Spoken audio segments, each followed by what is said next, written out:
Yes, my people, and welcome back to another edition of the United Front. I'm joined today by my long-standing co-host, friend, United fan, fellow season ticket holder, Zayn. How we doing, bro? Yeah, not too bad, man. Not too bad. Still riding the wave of the weekend, but smiling, enjoying, feeling good. How you doing, man? Bro, me too, man. That win gave me life, bro. You don't understand. It's changed everything for me. Needed, isn't it? Honestly, It's woke up on needed, man. It's Sunday. needed. The whole of the Saturday evening was bliss. Sunday was bliss. It's good, man. I feel good, bro. Very, very good. Obviously, we're live right now on YouTube, guys. If you're new here, obviously hit the subscribe button, give us a like on the video.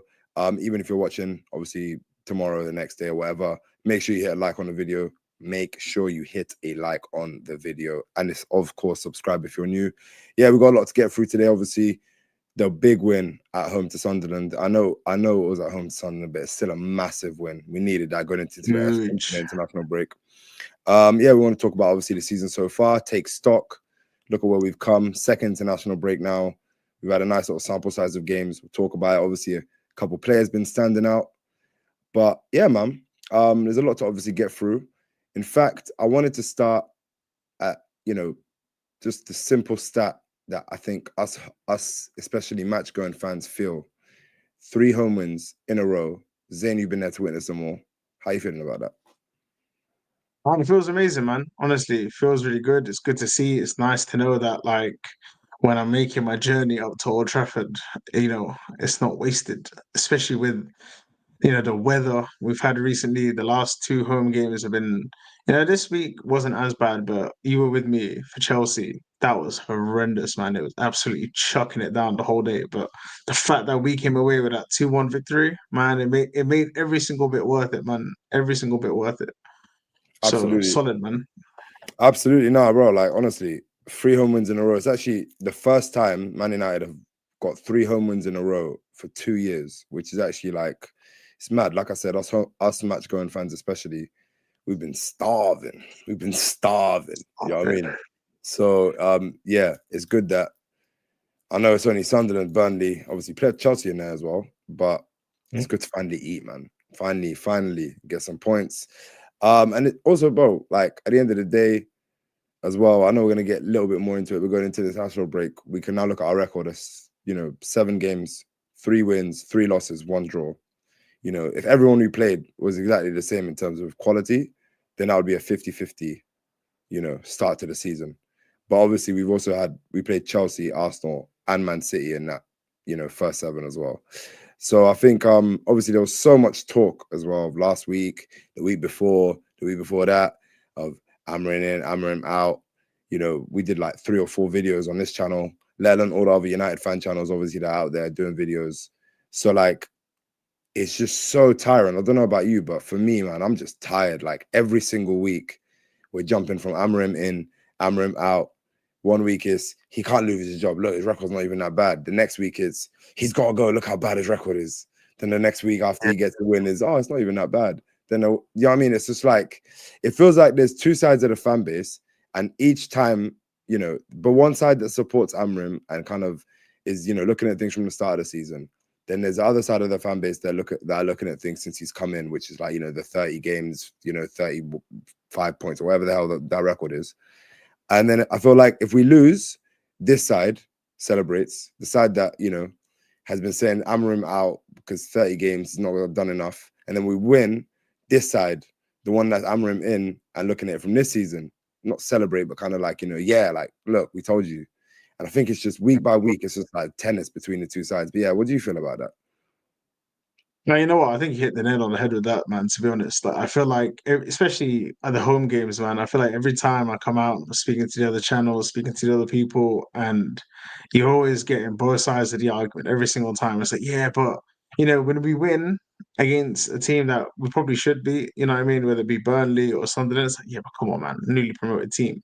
But that newly promoted team is level points with Chelsea, or they were, sorry, until Chelsea, I think, just won against Liverpool on the weekend, but they were Liverpool points with Chelsea. Um, like at any moment when Manchester United actually go ahead and do what they're supposed to do, then there's that side of the fan base that are like, yeah, but we should be doing that. That's our standard. Do you know what I mean? But like people seem to forget that that's no longer our standard, man. We're not, we've not been that team Bro, for a little also minute now. Do you know what I going mean? into the game, like going into the game, I was hearing Sunderland are a good team, man. Sunderland are hard, bro. Like, look where they are. They're in the top 6, bro. That's where you want to be. Oh my god, how you letting Sunderland? Oh, they're a good team. Then as soon as we beat them, oh, Sunderland are crap, man. It's only a newly promoted team. You can only be a newly promoted It side. should be Sunderland ain't that beating good. them. Yeah. Oh, you should be beating them. Come on, man. It's Sunderland. And it's like, I hear that. Both sides are right. But you gotta Yeah. be consistent, innit? If you think Sunderland are a tough team, they're a tough team. And then when we beat them, be like, yeah, United played well against this team that's playing well this season. Or if you think they're a newly promoted team, then don't give me no talk going into the game. Like we're gonna get rolled over because as much people want to deny it now, I was hearing a lot of Sunderland are gonna beat you, Sunderland are gonna have you. We even had obviously shout out Same. Jack. We had Watto on the channel, the Sunderland season ticket holder. He was at Old Trafford to watch his team get smoked. Yeah. And he was saying, no, I'm gonna drop a little bit of energy here because you know what I mean. Because man was here, and obviously shout out what he's a G still, but he come with the energy saying he hadn't been more confident other than a game against Burnley, and you guys would have saw that on the shorts out there. But we obviously that's what I'm saying. Like we got that out on the channel, and then we go over and beat them, and now everyone's saying, "Oh, you were meant to beat them. You're meant to beat them." But I guess, like you said, that's just Man United, isn't it? It's the game, man. It's the game. I think at the minute it's a very tough time to be a Man United fan, man. I feel like even after the game, man, like, on a weekend, he stepped out, was trying to flex, and he knows obviously I come with a positive mindset. I like to get behind the manager, get behind the team, give him some time and all of that. And then first thing he said to me as we were talking, he's like, see, you don't even have to come out today and be like, nah, come on, guys, like, look at the positives. Like, there were a lot of positives today. I was like, man, listen, like, if at the beginning of the season I told you by the time it hits the second international break, we would have played City, Arsenal, Chelsea, and then, Burnley, Fulham, and Sunderland, and you were going to win three, you were going to lose three, and two of those losses, by the way, to Man City and to Arsenal. You're going to beat Chelsea, you're going to beat Burnley, you're going to beat Sunderland, and you're going to draw to Fulham. Would you actually be that mad at that? Because I'm not gonna lie, I'm not actually mad at that. I think that's decent form for the season. Like compared to where we were last year to now, I'll take it, man. I'll take it. It's all right. I mean, that's very, very decent form, and I will get I want to look at like the Premier League table, and like I hate looking at the Premier League table, especially this early in the season. But rival fans, especially this season, they've made me do it because every single time after 3 games, if we're after 3 games, we're 14th or whatever. Oh, look at the table, you're not 15th, you're 14th. But and I'm not saying we're even all that rubbish. we're 10th, mate. Now 10th, dizzy heights. Mate. I can't even believe I'm gonna get a nosebleed. It's so high. Like, but honestly, like it's so stupid to even look at the league table at this stage of the season. And when I do it, I often, do you know what I mean? People are like, why are you looking at the league table? Blah blah. But I just want to make it very clear to everybody watching and listening. I hate looking at the league table this early in the season. And I've been saying it for the past 3 or 4 weeks when everyone's been saying, you got to sack Amorim because look, we're 14th. But I've been telling everyone it's after 3 games or after 4 games, it doesn't mean nothing. Now we've played 7 games, it still doesn't mean that much. Like, we're not even a quarter of the season through. And we're in and around the top 10. We're a point above Chelsea. We're above Newcastle. Sorry, we're a point behind Chelsea. We're above Newcastle. We're above Forest. We're above the teams that I listed last time that all challenging for the top 6. I think the only team obviously that are actually doing better than us, like, and clearly look like they're a clear favorite for the top 6 among us that are in our like bracket are Tottenham. And they're actually like doing really well this season at the moment under Thomas Frank. So I think so far, maybe not so far so good, but it's all right. It's definitely not sackable. All right, 100%, 100%, 100%. And yeah, and that's kind of the thing that was bringing me to so much fatigue, man. Week in, every single week, everyone's just like sack him. And obviously, I get it. It's been 30 games or whatever, blah blah blah. But I think I want to talk about the game itself and actually the way we played, because I think that's important too. Because again, we beat a newly promoted side, but when we beat Burnley, the story wasn't that we beat a newly promoted side. It was that, oh, you went life and death with Burnley. How are you going to go life and death with Burnley and score a last minute winner? You got let off the hook. Yeah, but I want to hear those same critics for this game because we absolutely wiped the floor with Sunderland. Like we absolutely played them off the park. And even then, right? I was gonna say I have been hearing a lot of talk from United fans. Like obviously, I listen to a lot of United content, and they're all saying, I feel like quite a lot of them, especially straight after the game, had a lot of negativity about the second half. And obviously, shout out Flex, the United View. I saw somebody that was on the group review that Zayn was on. Go check out on the United View. But a few people mentioned the second half performance. And for me, I just feel like that's complete nitpicking, like at this point. Because the first half, we went out, we blew them away. It should have been more, I think it could have been easily been 3-4-0. Yeah. 2-0, comfortable, halftime leading. We've got that record at Old Trafford that, if we're leading at halftime, we ain't lost a game in like 100 years or some shit. So, we're leading at halftime. It's a comfortable result at halftime. We're completely dominating the game, dominating possession. Second half, we don't need to come out and do anything crazy. Second half, all we need to do, come out, control the game, don't concede any big chances, which we didn't. Other than there was that, there was that one scare where was it a Dingra that dived through Lammens? Yeah. And like that was a scare because I didn't see there was a dive. But other than that, there wasn't anything I was really worried about, which is quite abnormal because you know what it's like, Zayn. Like, we're at Old Trafford, usually the last 20 minutes, you're always shook. But You're how shitting did you yourself, feel? man. The last 20 minutes, you're I was gonna say, how did you feel? yeah, no. Like sat in the stands. You must have felt like me at home. I'm comfortable in the last half. I Man, kind of liked it. It was boring. no, that's exactly what I wanted out of that game, by the way. I didn't need us to go and score. It would have been nice to go see us go get another 2 goals. Excuse me. And I think we most definitely create the chances to do that. However, like I think it was perfect game management from Mr. Ruben Amorim himself. I think substitutions were bang on. I think he made all the right subs. I would have taken Casemiro for Ugarte. Can't trust him to not get that second yellow. We've seen what he did against Chelsea. Can't take another risk like that. We suffered against Brentford without him. So I think that was the right call. And the most controversial sub, really, I think, usually is the centre back one, and that's a sub I really don't like. Whenever he just seems to sub a centre back off just for the sake of it sometimes, and that kind of pisses me off. But again, in this case, I think it was the right call. You're 2-0 up. You're trying to manage the game. You subbed on Kobe. You know what I mean? You're packing up the midfield a bit more. You're shutting up shop, really. Do you know what I mean? You're not going for another 3-4 goals. Like, that's not what you're aiming. Your aim is not to finish 4-0. Your aim is to win this game and to win it convincingly. And I feel like that's exactly what Ruben Amorim did. I think he managed the game well. And Mbuemo looked a bit tired. By the time he got subbed off, he was playing a few sloppy little passes. I noticed it. I was thinking, even after the game, I was like, you know what? I don't even think Mbuemo had that great of a game. Like, personally. Yeah, I was gonna actually And say that I don't think he did. But he did manage still to get the assist, which is something I he wanted got to an mention. assist. He got an assist. He got an assist, and you got to give credit where due, 100%. And he did create a lot of good chances. He got in a lot of good positions, but he was being quite sloppy. He was losing the ball. He was getting done in a few duels. Like, I don't think it was his strongest performance. Not to say it was a bad performance, but I don't think it was his strongest. But going back to what I was saying in terms of the centre back substitution, taking off Lenny Yoro when he was showing up shop, and Sunderland are going to be pushing and pressuring, going for a goal, that means there's probably going to be a few corners in it. There's probably going to be a few fouls, Bringing the set ball into the box. pieces. And they're swinging the ball into the box, hoping a moment of magic appears, because that's really what's been the case against Manchester United a lot of the time. You fancy it. You just put the ball in the box and they'll panic. Do you know what I mean? It's not the first time we've seen it happen to United this season. We lost to Arsenal from a set piece. Do you know what I mean? Like, it made sense. So I thought that sub was a smart sub. Get Harry on. You can trust his aerial duels like ability. He's gonna be a rock in the defensive line, along with the likes of Delict and the other boys as well. So yeah, man, I think it was a well managed game, and I think it was comfortable, man. Bro, there's 20 minutes. The fans were singing.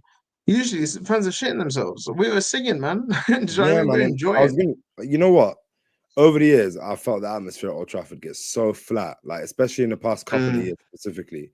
It's been, and I don't blame them. Like I'm in the stands, I completely feel exactly why it's flat. Like obviously the players are, I don't know where people stand on this, conversation, but get involved in the comments as well, in the chat. But I was gonna say like some people think it's the fans that need to get the team going. Some people think it's the team that needs to get the fans going. Obviously, I think it's a bit of both, but both sides need to play their part. And the team, generally, over the past couple of years, has not played its part at all. And I'll, hold my hand and I will say 100%. I've been there and I've witnessed the fans literally will the ball into the goal. Do you know what I'm trying to say? And it's been like, there's been some performances that genuinely have been just because of, I think, the fan pressure, the toxicity in Old Trafford, and the players feel that. And then, over the past couple of years, I feel like that's almost been the only thing that's kind of like kept the atmosphere alive, if that makes sense. It's kind of been it built on toxicity. So like, I don't know. I think like it was good to just get and it's because of this. It's because of the fact we haven't had many just comfortable, straightforward home wins, and that's like something that should be the bread and butter. Like I was even hearing somebody say, earlier, Man United back in the day would have 16 of those a season. Those comfortable 2-0, 1-0 home wins that you're never really in danger. Could have maybe scored a couple more. Like those type of wins are the bedrock of of giving fans stability and just giving us a little bit of a, buffer going into games. Like you said, going up to Old Trafford thinking we might win today. Whereas as you felt, and I'm sure you can agree with me, many times over the past few years, going up to Old Trafford is, we might get turned over today. Don't matter who you're playing. Don't matter who we're playing. Whether You it's a never Sunderland know. or a Burnley or who, it doesn't matter who it is.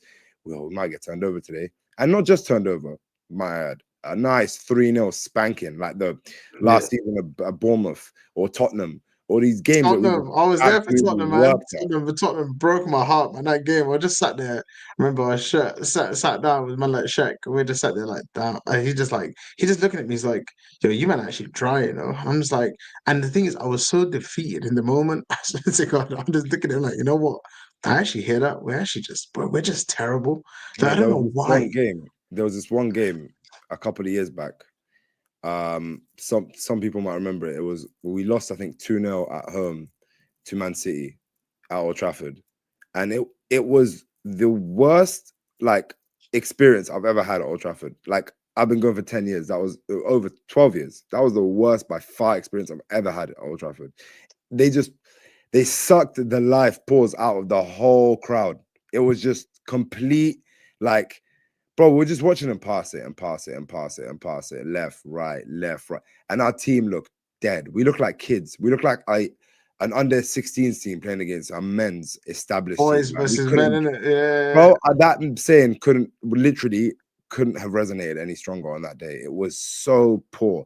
And like the atmosphere on that day was so flat. Probably one of the flattest I can remember for a derby or a big game like that. But yeah, man, like going away from that, it was glad to see that finally, as fans, we're starting to see a little bit of consistency in these home games. Like I said, 3 wins in a row.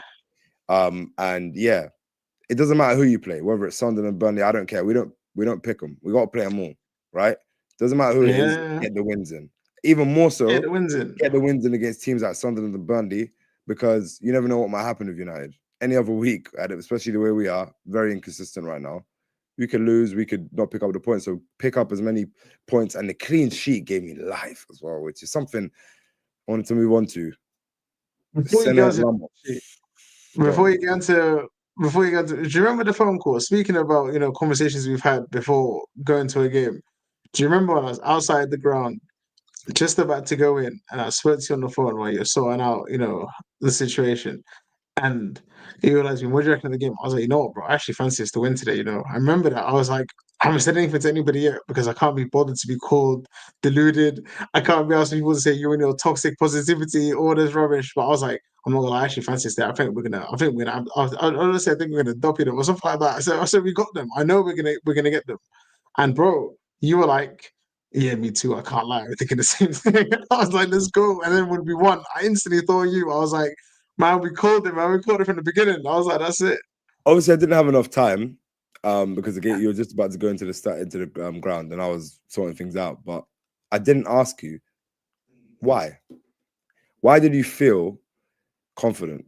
And like, I wanted to. It's better that I asked you on stream actually, so I can actually have this conversation with you. But like, genuinely, I felt it too. I had this weird. I don't know why. I can't even. I'm putting you in, kind of in the mud here because I don't know why personally, but I had a real strong sense of confidence going into that game. Like, why did you think you had that feeling? So for me, I don't know, man. I feel like me. I feel like I'm the sort of person who spots patterns pretty well. Like, and when I notice them, I remember them. And looking at the way we have been going, there's been so many times where everybody expects us to win, and then we just go get bad. Like I was so confident against Brentford that we are going to win that game, and then the team just completely told me why I'm such an idiot for thinking that, and then they went and proved me completely wrong, and then when I got slapped 3-1. Now I always think we have a reaction in us. You know, what I mean, I feel like we have a reaction in us. I know the team sometimes they're like, you know what, we've actually been lacking. Need to need to do something about it, and then they go out and show it. But you know what? I feel like everybody was thinking, yo, you lot are in the mud, you lot are gonna lose, you lot are gonna this, you lot are gonna that. And whenever I feel like we've been feeling like that, we've somehow come out and got a result. Like, I remember last season, even though we didn't win the game against Arsenal at home, you don't understand. When I was making my trip down to Old Trafford that day, when I was in my car, I was thinking, I don't know why I'm even going to this game because we were in the mud. I was like, we're going to get absolutely smoked. And then we went there and put on a great performance. And I think we drew the game 1-1. And we should have won the game. Do you get what I mean? So when everybody seems to think that we're going to lose, I feel like we then dig deep and put out a performance. So today, on the weekend, I was like, you know what, man? I think we're winning this game because everybody seems to think we're going to get banged. So I'm like, we're So probably just going to win. you're basically basing it on the consistency and our inconsistency, basically. Spot on, 100%. Fair enough. Fair enough. You know what? I'm gonna get into the game a little bit more just before we move on, but I just wanted to get into the comments as well. Um, guys, like I said, if you're new here, subscribe. Make sure you hit that subscribe button. And obviously, like the video. Please get them likes up. Right. Ahmed says yes, man, them, and then he says thoughts about Rashford's performances with Barca. Well, Ahmed, if you're new to the channel, you probably wouldn't have heard me and Zayn talk about this previously, but I always knew that this was going to happen. Rashford's a class, top quality player. I've been saying this for years and years. Proper top player. I think at United, it's obviously went a little bit sour, but it doesn't take away from his talent. I think at United, it was a lot more about the environment, his mental state, and I don't even want to get into what caused it and why it's like that. But for whatever reason, it didn't work out. And it had to I think it was better for both Rashford and United if they just parted ways. But Rashford's a baller, bro. I've been saying it all summer. Get him to La Liga, he's going to be tearing apart these little Spanish left backs. They're not going to know what to do with him. And it looks like that's what he's doing. And long may it continue, man. Big up Marcus Rashford. It's nothing but love for Marcus Rashford for me. I can't lie. But yeah. I see H1 backed him up in there as well. H1 also says Mount was our best player against Sunderland. Thoughts on Diogo Dalot? Zayn, I'm gonna let you take this one. Hold on this one. Hold on this one. This is all right, something. cool. You know what? Should we talk about this when we talk about the players? Because I did want to talk about Senna Lammens, Benjamin Sesko, and a couple of other good performances. Should we leave Dalot for that bit? I'm easy. We'll leave him for there. Yeah. Should we start against? But in fact, let's just go straight to the players now. Do you want to start with the good or the bad? Bad news. Bad first because there was so little, and then we can get into all the good stuff afterwards, man. Sweet. Well, let's just start straight away by answering H1's question then about Diogo Dalot. Mate, we need to have serious words about that, man. This guy, I'm really starting to get quite fed up. Like, look, I'm gonna start by trying to find any reason to defend him and then go on the reasons why I'm actually vexed with him. The only reason I really have to defend him is that he played on the left. And but it's not even the first time he's done that. But this guy's not a good right wing back, let alone the left wing back. So I kind of hear it, right?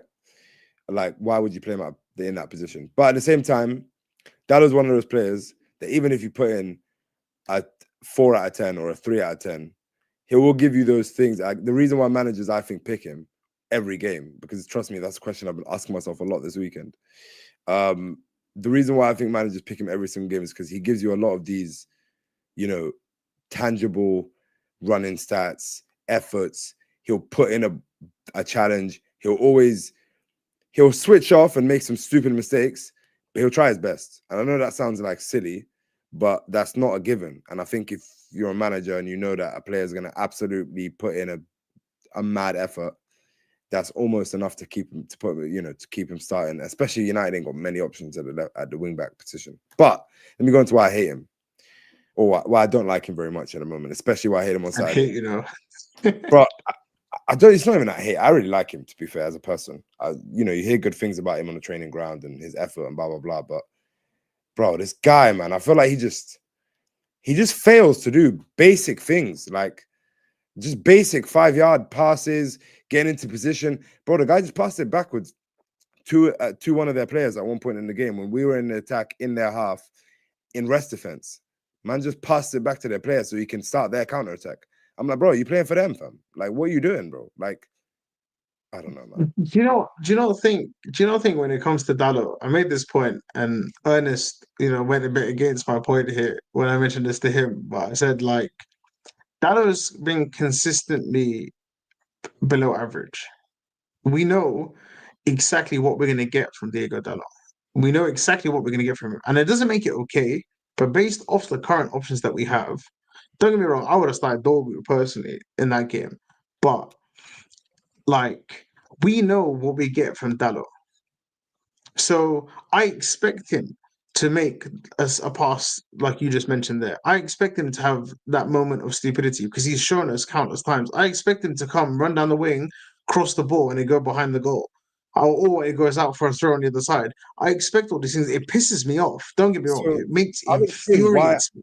I'll tell you why I don't expect that of him, so to say, right? And I know what you're Yeah, but saying. you should, because that's all he's ever shown. I hear Like, you, right? evidence points to that. You know what I mean? But like for me, yeah, Joey Dalla come to Man United. We signed him when he was like 19. Yeah, he was like considered a big talent, young prospect, one of the biggest talents coming out of Portugal. Mourinho signed him, and it was like, but you got to deep it. Mourinho signed him. Like that was ages ago, bro.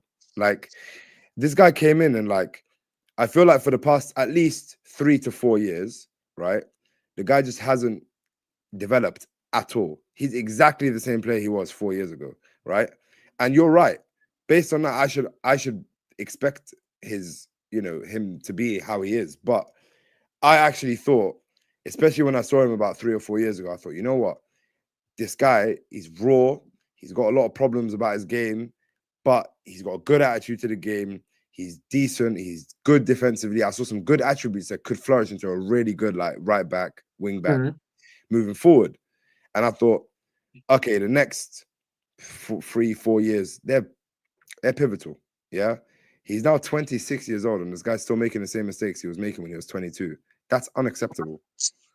And that's why I'm trying to be like, okay, maybe we should start talking about this guy. And also, he's been part of all of these teams that sacked Mourinho, that sacked Oli, that sacked Ten Hag, and this guy's still here.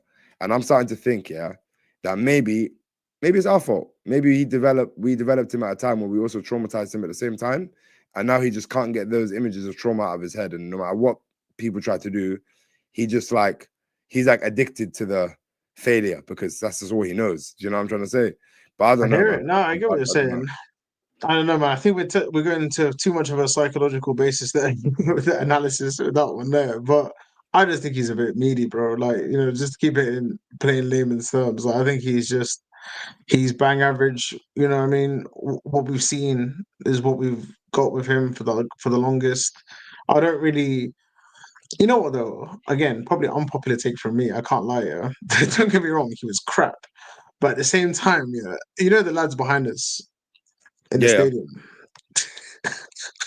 You know that geezer I'm talking about, man. This guy, he hates the entire game, He hates no. He cannot stand him. And you know what? One thing I'm not gonna lie, I can't stand it, especially when you're winning 2-0 at home. Is that when he got subbed off? The amount of cheers I heard, not just in Yeah, my no, that's section. embarrassing. I don't know that. I'm like, listen, he's doing his best, right? His best just isn't that He's good. trying, Do you yeah. get me? But the one thing you can't hate on Dado for is effort. Dado always puts in, you know what I mean? In terms of effort, don't get me wrong, effort's not enough, but he does try. He He's tries not his just. best. Absolutely tries his best. He gives it 100%, but we just know his 100% is not all that. Do you know what I'm saying? So yes, he needed to come off. I wouldn't have started him in the first place, but bro, But also, you do you hate know to see what I that, think man. the You know, actual issue was with Dallo? Is like, bro, how do you look bad on a day where everybody looks good? Like the whole everyone looked team, amazing. from goalkeeper to striker, even Mbuemo, who you said had a like didn't have his greatest game, looked good. Everyone looked good. Like, Got an and assist. do you know what I'm trying to say? Like even Mbuemo, who got ended up, you know, he didn't have, like you said, didn't have his greatest game, lost a few duels, still got an assist, still looked decent in some parts. But I feel like when Dallo, every time he got the ball, he pissed me off on Sunday or Saturday. Every single time he got the ball, I was vexed within 30 seconds.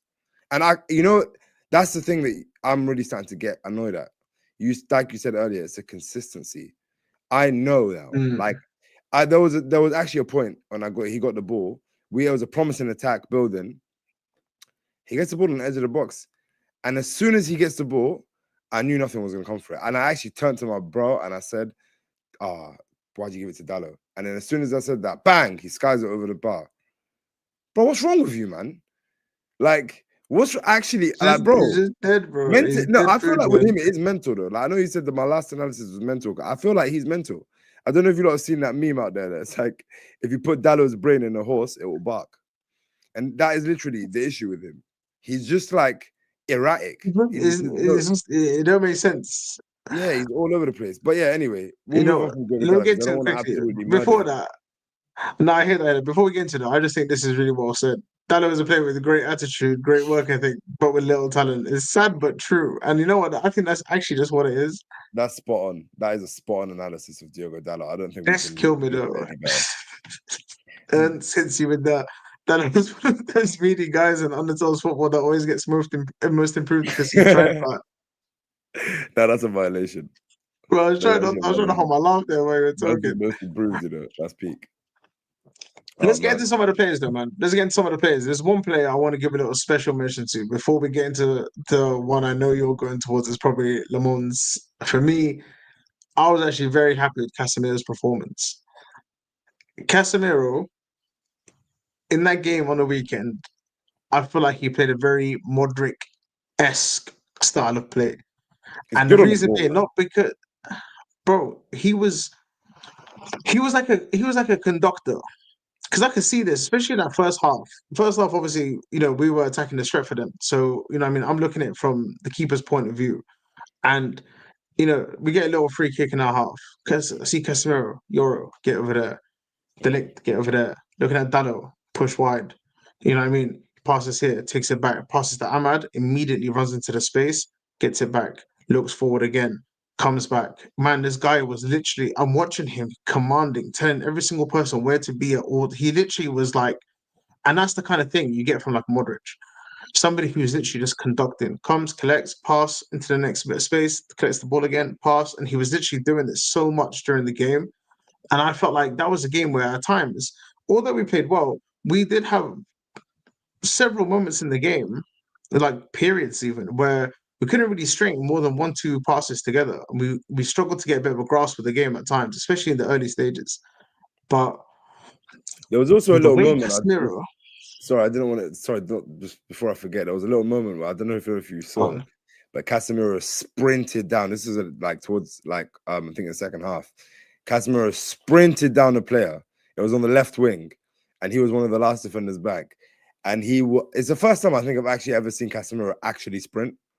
It was weird, like, but he was proper sprinting, like proper busting the gut to get back, and it's good to see, man. No, there was just something that Amram said that resonated with me when they asked him about, oh, do the players want you to still be here and stuff? And he said, well, they'll show me. They'll show me how in the way that they press. If you want me to be here, I told the players, then kill you. Don't talk about killing yourself after the game. Kill yourself in the game. Kill yourself in the transitions.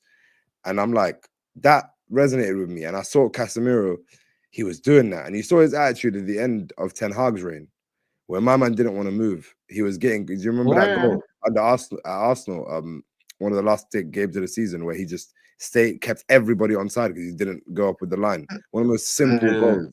You would hate to concede that even Sunday league. And Casemiro is a multiple-time Champions League winner. He knows what to do, but you could tell he didn't care. And like, facts. you didn't feel that from him on Saturday. You felt like this was a man who's using his experience to try and help his team and his manager as much as possible. And yeah, sorry to cut you off. I just wanted to mention that. No, it's good. It's good. I think you hit the nail on the head, man. Like honestly, you could see how much he was trying, and I'm not gonna lie, it was really nice to see how we do have, young players in the squad, especially people like Lenny Yoro, who was class by the way on the weekend. I thought he was arguably man of the match as well. We had so many different man of the match contenders, but I think Lenny Yoro was great. But I think having somebody as experienced as Casemiro constantly, what I mean, keeping you in check, making sure you know where to go, where to be, where to this, where to that. Like, man, I think it was a great performance from Casemiro, man. I was really happy to see it. Really, really happy to see it. Cool. And then obviously I wanted to talk about obviously I know most people had Benjamin Sesko as their man of the match. And to be honest, he probably was my man of the match.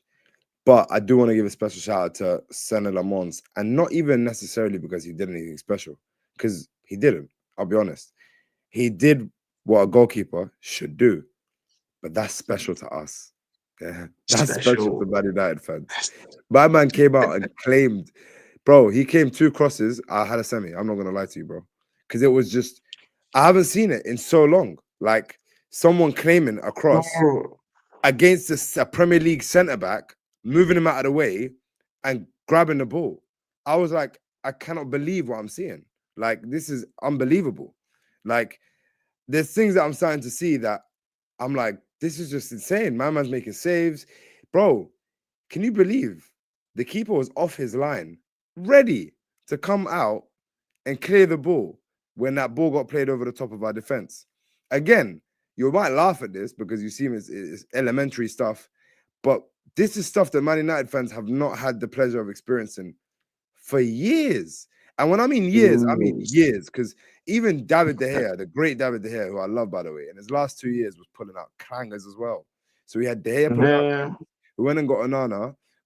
My man was clanger central. Let's not we even replaced into that one. Onana with White Onana, which is by India. So we literally have had years of just subpar goalkeeping. That's what it is. It's just below basic standard goalkeeping. Like, even playing against that non-league side, even not non-league, Grimsby Town, when we lost against them, I was watching their keeper like, you know what? I could have him.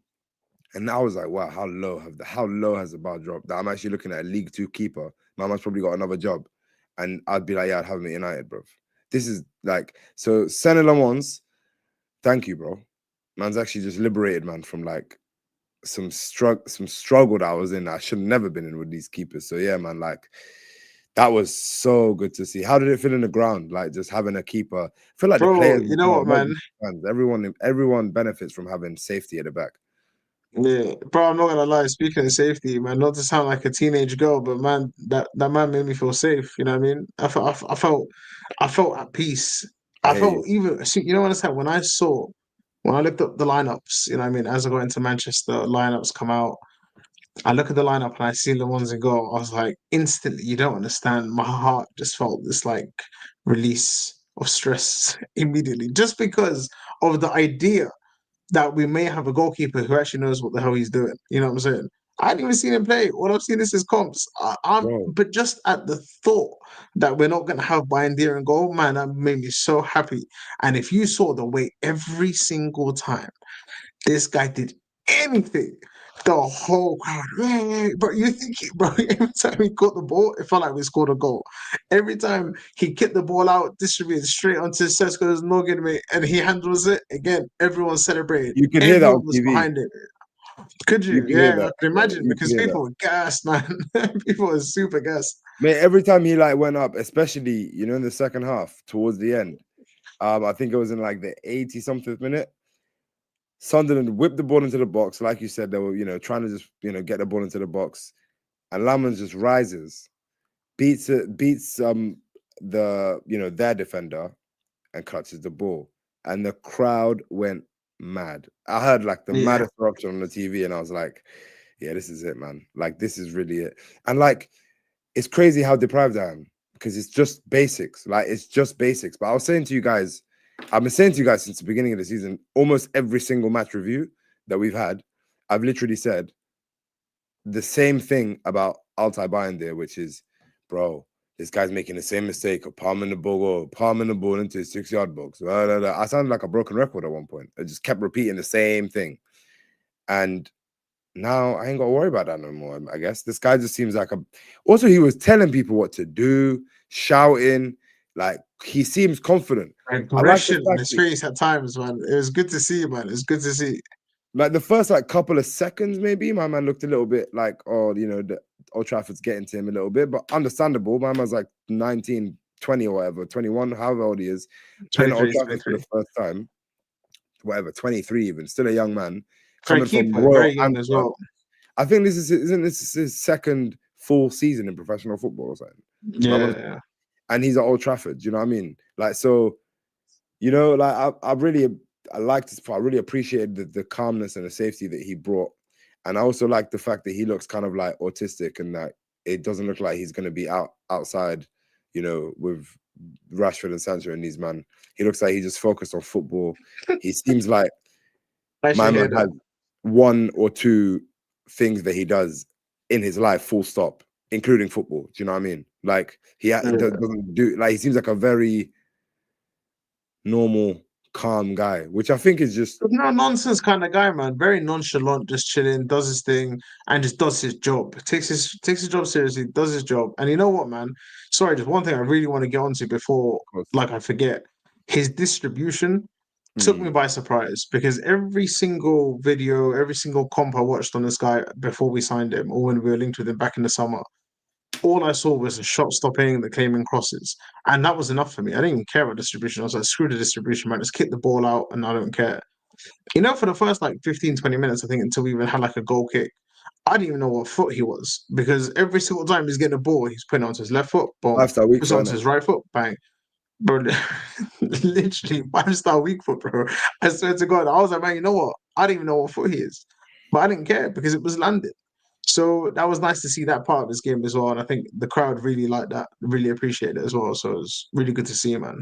And yeah, he just looked like yeah, he looked solid, man. I was really happy with his performance. And long may it continue. I think he's definitely our number 1 now, isn't it? So that performance, that's what I was gonna say as well. That performance that I saw from him, genuinely, like, and I'm genuinely not over exaggerating when I say this, other than maybe the Arsenal away for Bayındır. Yeah, I saw more in that performance from Lammens than I've ever seen in any of Bayındır's games that he's played for Man United. I've seen more in that performance from Lammens to show me that he can be our number 1 than I have from anything that Altay Bayındır has shown me in the past year and a bit of being here. Like I said, maybe that one game against Arsenal away in the FA Cup last season, but I think that turned out to be a fluke anyway. You know, because he's had so many games since then. But yeah, moving on from the goalkeeper, then it's good to have him back. Welcome to Man United and Old Trafford, Lammens. But yeah, moving on. Get into the comments a little bit actually. I'll put this one up now. H1 says thoughts on Bayındır starting against Liverpool. Bro, if Bayındır starts against Liverpool, I swear to God, I'm hammering him out. I don't give a shit. I was about to say the same thing. I'm out. I'm done. Because that is beyond insanity. stupid. That's just insanity, isn't it? Like, no, I can't get behind that, man. I can't defend that. Bro, it's not. I can't even defend that. You can't. Impossible. You can't. Like, it's too late now. You play him in games like Sunderland. You give him his debut against games like at home to Sunderland, so that when you go to Anfield away, it's not your first taste of the Premier League, and you got a little bit of understanding with your teammates. Can't put. Nah, it's not happening, bro. Yeah, I swear to God, if I see that, my head's gonna absolutely explode. I can't lie. I'll be. I'm like, he's got to go. Unless bro, I'm gonna be the first one on the Amram out train. I'm gonna call Saeed and be like, yo, you wanna make a video, fam? Because I'm done. Honestly, I'm calling all the Amram out guys, and I'm making videos with them, bro. Bro, I'm calling Ernest and Ethan, bro. We're gonna sit and have a 2-hour session about Amram out. That's what I'm doing. Yeah, I'm gonna have to apologize to them after all the backing I've given him.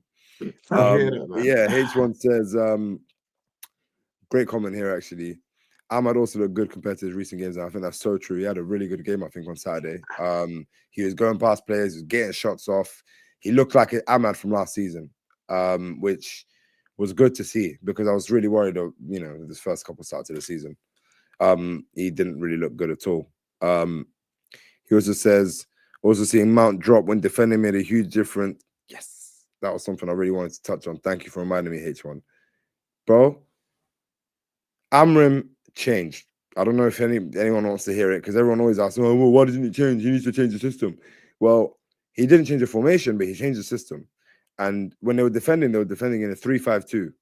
And like H1 just noticed, or mentioned, sorry, it allowed to pack the midfield a little bit more, and it made it a lot harder for us to play through. So much so that this team that started so well this season, Sunderland, blah, blah, blah, and obviously Regis Lebris, who is a great manager, who I actually did a little piece on with the Sunderland fan before the game, talking about how great of a coach he was, he decided I need to switch it up and I need to go to 3 at the back, right? So the only system that was being changed was from 4 at the back to 3 at the back because that's what Amorim does. I'm joking now. I'm not going to do that. But I'm not even going to do that, but I can't. But yeah, Amorim did change it up and he packed the midfield up a little bit. And I think it really influenced our play. And I think Mount was one of our best players on the day as well. I think he looked really, really good. He obviously got the goal. And I'm not going to lie, Cunha, you got a job on your hands, mate. I think that's probably Mount's spot for now. Until, do you know what I mean? Because he's actually looked really good this season. Every time he's played, and maybe he just needs a little bit more time for Cunha. But it's good to have options, man. It's very good to have options. Yeah. I like that. This is about Sonny Lammens. H1 said, I like that he didn't try pass at the back, BS, and just went long to Sesko, straight, punted it up there. British, yeah. Long ball, none of that fancy tiki-taka stuff around the box. Straight up there to the big 6'5" striker. The world is healing, guys. Football is healing. That's what you want to see. Also, the goals from Sesko, because we're not going to talk about him too much. We're going to wrap up soon. But just wanted to mention the 2 goals from Sesko. I heard a stat earlier that was a combined 10 yards from both of the goals that he scored in the Premier League for us in terms of distance from goal. That's beautiful. Yeah. That is music to my ears. You're scoring goals in the 6-yard box.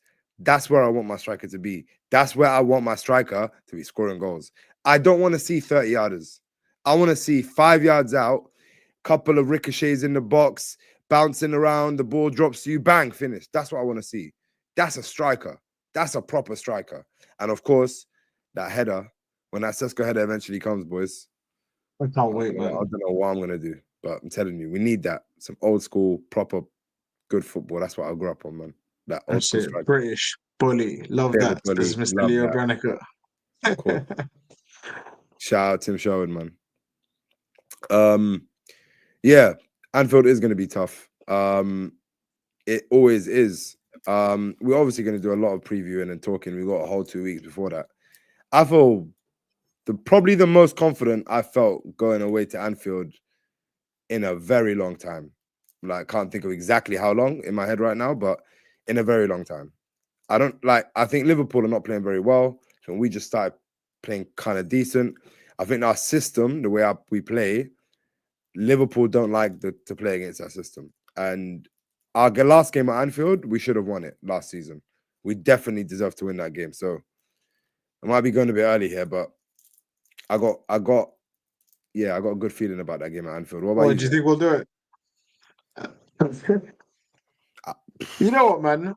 I don't want to. You know what? Why not? I'm gonna sit my neck out. Yeah, we will do it. Why not? I think this will be the year, man. It's the first. We ain't beaten them since Juanfield, 2016, when Juan might have scored that bicycle kick. We ain't beaten them since then at Anfield. So it's been a very long time. I think last year we deserved to win, and it didn't come, but we definitely deserved it. We outplayed them at Anfield, and honestly, I don't think Liverpool have outplayed anybody this season. I've watched all of their games, and they haven't outplayed anybody. Most of their games have been last-minute winners, and the last 2 games they've conceded last-minute winners. So yeah, I think we got a good chance. Obviously, we got a good chance. We'll see what happens though. Obviously, I say this, we'll probably get 6-0 or something by Liverpool. You know what? Listen. I think everyone's been banging on about this. Are we going to do the 2 games in a row finally? And I feel like this would be such a perfect like way to do it. Because if we go do that and we beat Liverpool convincingly, you know, what I mean, that would be the perfect way to solidify and shut that up. But there's just a comment here I want to bring up because it's funny, you know, man like Mr. Shaq says, "This is why I can't with United fans. You beat Sunderland, and now you think you're going to beat Liverpool." Just currently, quick question: who does Shaq support? Actually, wait. I was gonna In your say, mind? listen, he's right. We only beat Sunderland. But we've also beaten some good teams as well at Old Trafford, like Chelsea. So Swear, what Chelsea? if we beat a good team like Chelsea, then like Oh, maybe we can beat and another good Chelsea team. beat Liverpool. Oh yeah, they did, didn't they? So Chelsea beat. I know football don't work like Madness, isn't that, it? but like we might be able to, you know. Obviously, we're not. You know, I know we're not the mighty Chelsea, but we did beat the mighty Chelsea when they came to Old Trafford. So, Yeah, man. So get the hell out of here, little Chelsea fan, man. Stay quiet, little scrub. Get off the um, screen, man. and also Moving like, on. bro, like I said, we're just taking it as it comes. I don't think we're gonna beat Liverpool because we beat Sunderland. That's not what I'm saying at all. But yeah, I just don't think Liverpool have been playing very well. I think everybody could probably agree Remember, with me on man. that. And bro, I've been saying all season I think we've been playing decent, but obviously a couple of games it's been inconsistent. But maybe Fulham, City, even Fulham, I think we played well in patches. But City, Brentford. City and Grimsby. Brentford were the two worst. Other than those 2 games, I think we've actually been playing very well this season. In terms of Yeah, our man. actual play, and I think hopefully the longer it goes on, the less crazy that sounds. And I think that's happening. But I'll be happy with a 0-0 win, says H1. And man I hear says that. red card, mate. You know what? Good. You know what? Let me just. I was right there. Yeah, that red card. If that wasn't a red card, that would have been a goal, 1-0, and we were on you like a bad rash. Yeah. So don't give me no red card nonsense. You didn't know what our keeper was wearing for that first 10 minutes of the game. So don't sit there and say to me, "Oh, like yeah, it was red." It wasn't even close to being even when there was 11v11 on the pitch. We were all over you. So yeah. Anyway, we'll move on from that because we beat Chelsea and alas, that's in our past now. Trying to look forward. Yeah, man. So haven't won away since March. Haven't won away since March. Haven't won 2 back-to-back Premier League games in over a year. And wouldn't it be the perfect game to do it at Anfield against Liverpool? Eh? Eh? And maybe that's a good place I to hear it, actually man. end it. Zayn, it's been a pleasure. It's absolute pleasure. Pleasure's all mine, man. Pleasure's all mine, bro. Guys in the comments, shout you all out. Shaq, H1, Ernst, Ahmed earlier. We've had, everyone in the chat, shout you out. Appreciate all of you lot. Make sure you're back for the next one. If you're new here, guys, make sure you do subscribe, of course, to the channel. Make sure you subscribe to the channel. Make sure you like the video. Go back and have a look at all of our previous videos as well. I had a nice chat with that Sunderland fan before the game. Probably looks quite funny now that the game's over and his confidence has probably been wiped out completely. But shout out while I actually try getting back on the channel. But yeah, keep it locked, obviously, on the channel. It's an international break, but it don't slow down here at the United front. We're going to keep posting. We're going to keep active. Keep it locked on the socials as well. I'll be on TikTok live as well tomorrow. If you're not following us, make sure you follow us on there too. Guys, peace and love. We'll see you soon.